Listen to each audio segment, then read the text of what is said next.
Well, we've seen and discussed Saudi Arabia's deplorable human rights record, seemingly ad nauseum on TLN, and the hypocrisy that lies therein. But still, commentators are stunned by the announcement that the United Nations has appointed Saudi Arabia Representative Faisal bin Hassan Trad as head of a key human rights panel that is tasked with naming experts that determine global human rights standards. This is a country where women are not allowed to drive, where Raif Badawi, a blogger who blogs about freedom of speech, freedom of expression, is being imprisoned and had to receive 1,000 lashes publicly. This is where there are more than 100 beheadings this year alone. This is the country which advertised a couple of months ago for 8 new executioners because the demand was so high that they needed a few extra people to fit the post.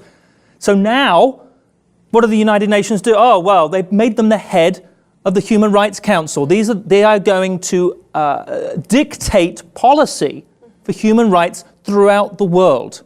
What's going on here, Margaret? I'm confused. We covered this 2 months ago. I believe it was 2 months ago. It might have been just a little bit longer on the lip. How the UN, this Council over Human Rights, was mulling over the idea of making Saudi Arabia their head. We thought it was a joke. We were making fun of it. The fact that they've actually done it. Can you imagine their credibility now? I mean, isn't the entire purpose of this body to have credibility in the world, to be able to be the beacon, if you will, for right thinking, for policies that everyone should ascribe to? Doing this, what a joke. What, are you kidding me? What a joke. It tells me 2 things. It tells me, in short, oil trumps human rights. That's the first thing, very plain and simple. And it also tells me that the United Nations as an entity is moribund. The United Nations is bankrupt. It's 70 years since the United Nations was formed. There's been a lot of speculation as to its future. There's been a lot of analysis as to what it's really ever achieved. This is another example of defunct thinking, corruption, ineptitude of the highest order. This is when a UN executive human rights watcher, Hillel Neuer, said the following about this. Saudi Arabia has arguably the worst record in the world when it comes to religious freedom and women's rights, and continues to imprison innocent blogger Raif Badawi. It's a sad comment on our world that oil continues to trump basic human rights principles. I think that's pretty much. More beheadings in the world than any other country. They behead people. They have to hold. Well, second only to Iran. Just to correct you there. Excuse me, but they were holding. They needed more executioners. They behead so many people. Right. Mohammed Al Nir, the 17-year-old kid who was protesting, he's set to be crucified now. There isn't a more deplorable human rights record that I'm aware of, and this is just such a joke. The world closes its eyes to it, and we have to say culpability in that, though. It's not, as I said, I lay it at the United Nations, but listen, the American government, the British government, they all do business with Saudi Arabia. The British government, the number one importer, the number one client for British arms exports is Saudi Arabia. Saudi Arabia is the number 2 oil producer in the world. They get a pass on everything because they produce the oil.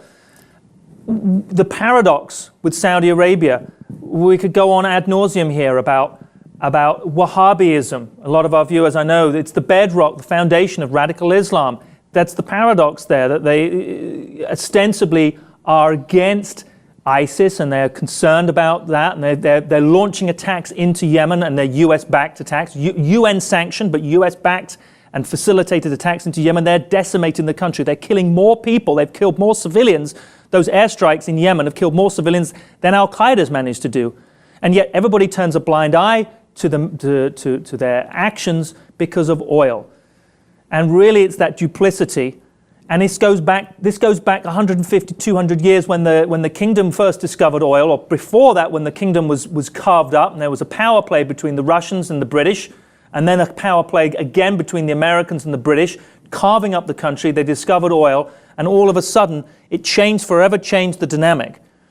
And for us to be able to sit here What do you And think our role is in this? So, Well, it's- do we care that they've received this human rights? You turned a blind eye to award? it. It's a reward, basically. It's an acknowledgement that Well- they actually have. What's our culpability? What do we do about this? Do we even care? Do we care? well, we have to. The honest truth is that, I mean, you're right that Raif Badawi, in that instance, does give a carte blanche. It does seem to sanction those actions, and it basically makes it okay to continue flogging him. It makes it okay to continue with all these other human rights abuses because effectively it's a tick in the box for Saudi Arabia. But to answer the second part of your question, yeah, there's a complete complicity there. We're involved. We're up to our neck in being involved, and we are complicit because we sanction this regime. We sanction their approach. There's those 23 pages of the 9/11 report that are 15 redacted. of the 19. Right. But there's There we those go. correct. But there's those 23 pages of that redacted report that was part of that George W. Bush has redacted and would not reveal. The Obama administration doubled down, and they won't reveal those 23 pages, which most people speculate indicates the explicit involvement of high-ranking Saudis in planning and carrying out the 9/11 attack. Now, there are going to be a number of people, a number of viewers who say that they're 9/11 truthers and they're going to say 9/11 never happened, etc., etc., etc. I'm not interested in talking to that point right now. What I am interested in talking to is the fact that the Saudi government is almost certainly involved in carrying out those attacks and knew about it and probably funded those attacks. And yet here we are in this paradox, and what do? They get rewarded with a place on the HRC, the Human Rights Commission by the United Nations. It's a baffling world we live in. Let me know your thoughts. Thanks for being with us. If you haven't already, subscribe to the Lip TV.